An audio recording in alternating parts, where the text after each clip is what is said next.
ये आपका जो पैम्फलेट है उसमें पेज नंबर 7 पे पहला क्वेश्चन, ये मैंने अपने वाले पैम्फलेट में से इसका सॉल्यूशन भी बनाया है। देखिए, mister x started business on 1/1/2011 on 31/12/2015 he decided to sell his business to limited company, यानी वो अपना बिजनेस किसी को बेच देना चाहता। फ्रॉम द फॉलोइंग इंफॉर्मेशन, अपने खाली फ्यूचर मेंटेनेबल प्रॉफिट कैलकुलेट करना है, इसमें गुडविल कैलकुलेट नहीं करनी है, ये सब खाली फ्यूचर मेंटेनेबल प्रॉफिट कैलकुलेट करना है। देख, आपको इन्हें 2011 से लेके 2015 का प्रॉफिट उल्टा दिया हुआ है, ध्यान देना डेट के ऊपर, जो साल दिए ना उसके ऊपर, right.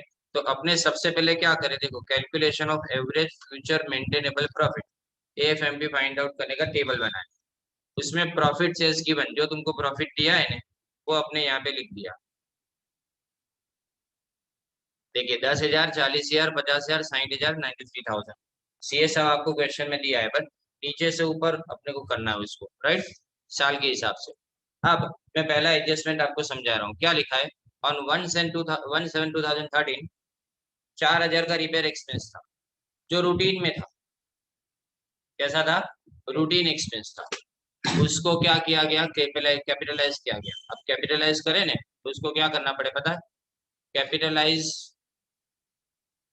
repair expense paid for routine expense of a plant were capitalized, और depreciation on plant हमको प्रोवाइड करना है 10% per annum on WDV method. देखो, अब यहाँ पे मुझे करेक्शन करना पड़ेगा क्योंकि कैपिटलाइज किया गया है, रिपेयर एक्सपेंस है ना, अगर कैपिटलाइज हुआ होने तो अपने क्या करेंगे, उसको रेवेन्यू में ला लेंगे, तो इसका मतलब वो एक्सपेंस की तरह से होगा। तो एक्सपेंस क्या होगा, पीएनएल अकाउंट में आता है तो माइनस होगा, मैंने यहाँ पे प्लस कर दिया। देखो इसको करेक्ट करें या माइनस करेंगे।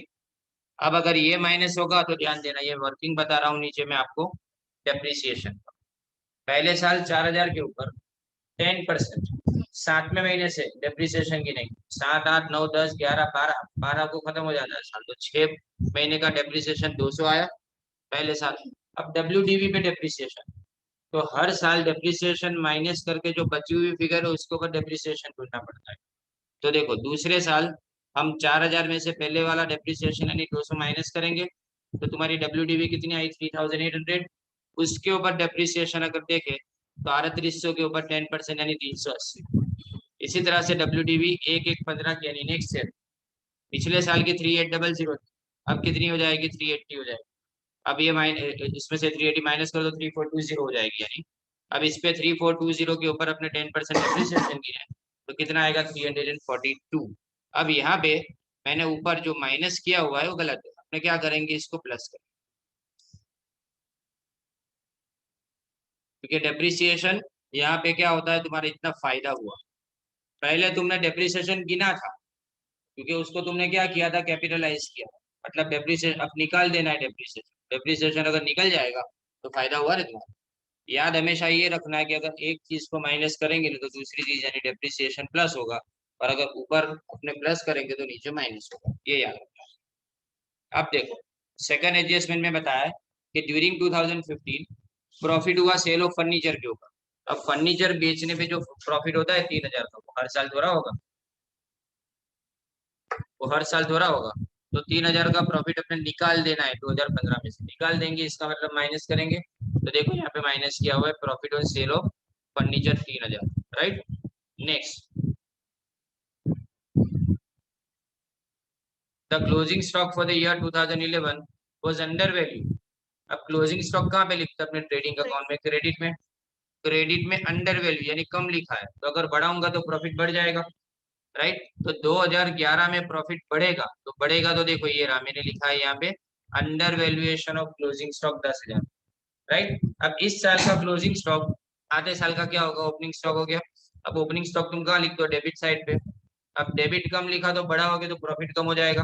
तो देखो नेक्स्ट ईयर के अंदर हमने क्या लिखा, under valuation of opening stock 10,000 minus किया, यानी आगे वाले साल में अगर प्लस करो तो पीछे नेक्स्ट वाले ईयर में अपने क्या करेंगे, उसको माइनस करेंगे, और अगर आगे वाले साल में अगर उसको माइनस करेंगे तो नेक्स्ट वाले ईयर में उसको प्लस करेंगे। पर थोड़ा समझ के करना, डेबिट और क्रेडिट के रूल को बराबर ध्यान में रख के करना। अब लास्ट एडजस्टमेंट क्या बताया कि additional amount of 4,000 per annum should be provided to cover managerial cost. क्या किया है? Managerial cost. अब मैनेजरियल कॉस्ट 4,000 हर साल होगी।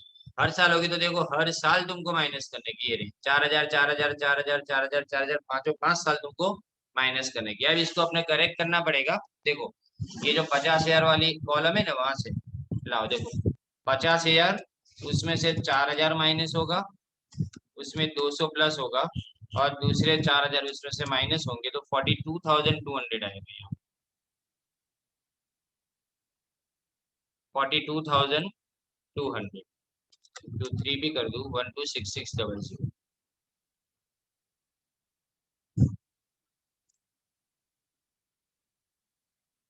ओके, अब ये वाला देखो 60,000 है, उसमें 380 प्लस होगा और 4,000 माइनस होगा, तो कितना आएगा? 56,380। 6,380। ओके, इसको भी अपने 4 के साथ में मल्टीप्लाई, तो 225520, 225520। ओके, और लास्ट वाला भी अपने करेक्ट कर लेते हैं। 93,000 प्लस 342 माइनस 3,000 माइनस 4,000, तो 86,342। 86,342, उसको अपने इंटू 5 कर देते हैं, तो ये तुम्हारा ये वाला आंसर भी आ गया, 431710। बराबर। अब ये क्या, मैंने वेट क्यों लगा है सवाल, कि मैंने 1 2 3 4 क्यों लगा है? क्योंकि देखो पहला प्रॉफिट 16, दूसरा 26, तीसरा 42, चौथा 56 और पांचवा 86, यानी हर साल का प्रॉफिट इंक्रीज होता है। तो जब भी हर साल का प्रॉफिट इंक्रीज हो ना, तो ऐसे वेट लगा देने। राइट। अब इन सब का टोटल कर दूं, ये जितने भी प्रॉफिट है ना उन सब का टोटल करें। 431,710, 225520, 126600, 52,000 और 16,000, कितना हुआ? 851830। मैं यहाँ पे इसको डायरेक्टली लिख देता हूँ।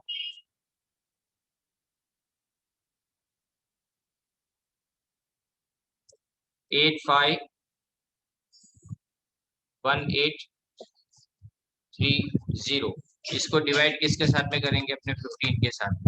तो तुम्हारा आंसर ये 60 पॉइंट में आएगा 56789। परफेक्ट आंसर 56789, क्योंकि सीक्वेंस में आंसर आता है, याद है इसको।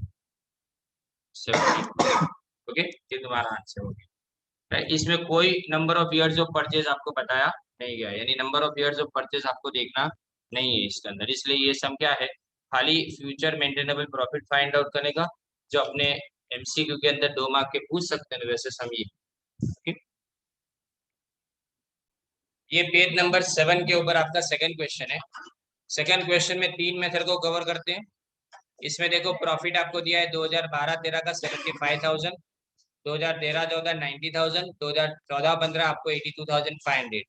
बट ये प्रॉफिट है ना, इंक्रीजिंग नहीं है। देखो 75 से 90, 75 से 90 इंक्रीज होता है, बट 90 से 82 वापस डिक्रीज हो रहा है। तो अगर प्रॉफिट इंक्रीज डिक्रीज होता हो तो इसमें वेट नहीं लगाएंगे, इसमें वेट्स नहीं आएंगे। नॉर्मल रेट ऑफ रिटर्न कितना दिया आपको? 10%। एंड एवरेज कैपिटल एम्प्लॉयड जो है वो तुम्हारी 4.5 लाख, और प्रेजेंट वैल्यू एन्युइटी का 3.78 दिया है। ये मैं आपको लास्ट में बताऊंगा इसका मीनिंग क्या होता है। एंड जो प्रॉफिट है उसमें नॉन रिकरिंग प्रॉफिट है on an average basis of 4,500। ये जो नॉन रिकरिंग प्रॉफिट है ना, वो हर साल के प्रॉफिट में से माइनस करो। पर मैं आपको एक और चीज बताऊं, कि मैं हर साल के प्रॉफिट में से माइनस करूं, इससे अच्छा क्या है कि मैं पहले सारे प्रॉफिट का एवरेज निकालूं और खाली एक बार माइनस करूं, तो भी सेम है ना। हाँ, अगर कोई एक साल में माइनस करना हो ने, तो फिर पूरा टेबल बना के आप उसको माइनस करो, ठीक है। लेकिन कोई चीज अगर हर साल के अंदर से माइनस करनी हो, तो अपने क्या करेंगे? पहले एवरेज निकाल लेंगे, और एवरेज निकालने के बाद अपने उसमें से खाली एक बार माइनस करेंगे। ओके, तो मैं देखो ये सम कर रहा हूँ। आप अपना पैम्फलेट अपने पास रखिए, पेज नंबर 7 के ऊपर है सेकंड क्वेश्चन।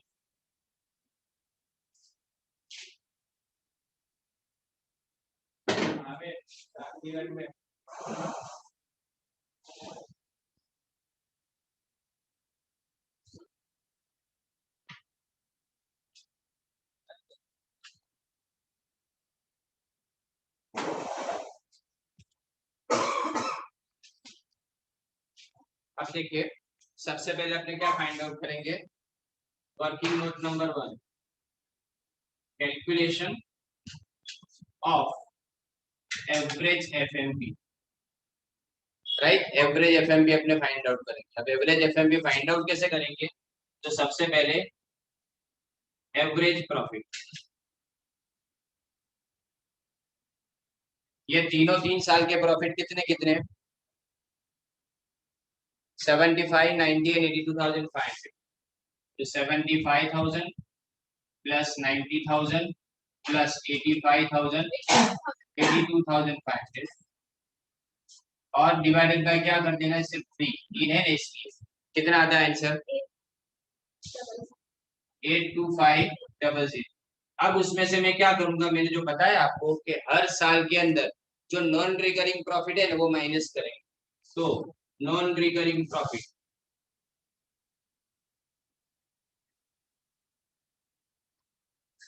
या नॉन ट्रेडिंग प्रॉफिट इसको माइनस करो, कितना आएगा, 78,000।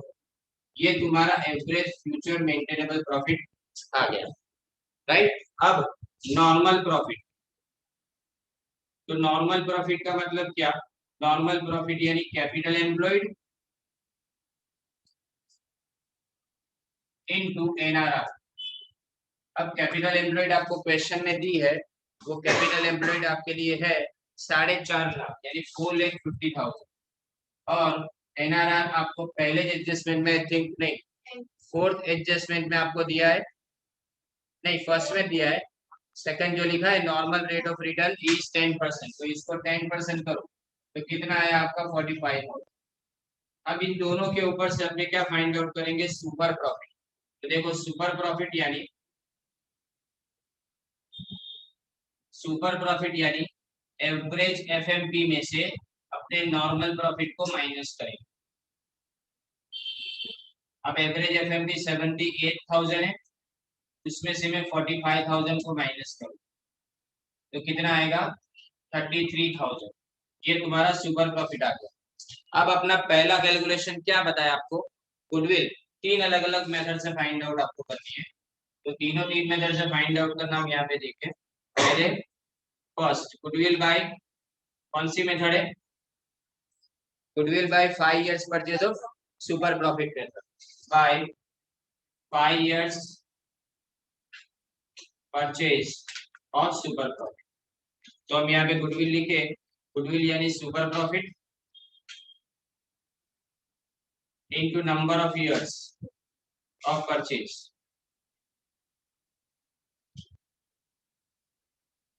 तो मैं क्या लिखूंगा यहाँ पे 33,000 into 5, 1,65,000 आपका आंसर, 1,65,000। अब सेकंड में देखो गुडविल कौन सी मेथड से करनी है आपको, goodwill by capitalisation of super profit method, by capitalisation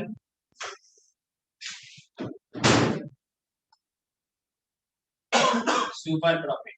तो हम क्या करेंगे, गुडविल को फाइंड आउट करने के लिए हम सबसे पहले यहाँ सुपर प्रॉफिट लिखेंगे, उसके अपॉन में अपने एनआर यानी normal rate of return NRR into 100 कर, तो सुपर प्रॉफिट अपना 33,000 है, ये 10 इंटू 100 तो 3,30,000, ये तुम्हारा क्या आ गया, गुडविल आ गया। अब लास्ट है तुम्हारे लिए एन्युइटी मेथड, तो गुडविल बाय एन्युइटी मेथड, तो super profit into annuity factor जो क्वेश्चन में आपको दिया है, तो एन्युइटी फैक्टर कितना दिया है, 3.78, तो 33,000 को 3.78 से मल्टीप्लाई करो तो कितना आएगा, 124740, राइट। तो ये कंप्लीट हुआ। अगर मैं 5 years purchase of super profit करता हूँ तो into number of years of purchase, अगर मैं कैपिटलाइजेशन ऑफ सुपर प्रॉफिट करता हूँ तो सुपर प्रॉफिट के नीचे एनआरआर लिखेंगे इनटू 100 और गुडविल बाय एन्युइटी तो super profit into annuity factor जो आपको दिया जाता है क्वेश्चन के अंदर। ये सब बातें जो है ना वो समझो 3 अलग अलग मेथड, अब तीनों 3 मेथड आपको 2-2 मार्क के क्वेश्चन में पूछी जा सकती है, ओनली 2 मार्क्स क्वेश्चन, राइट।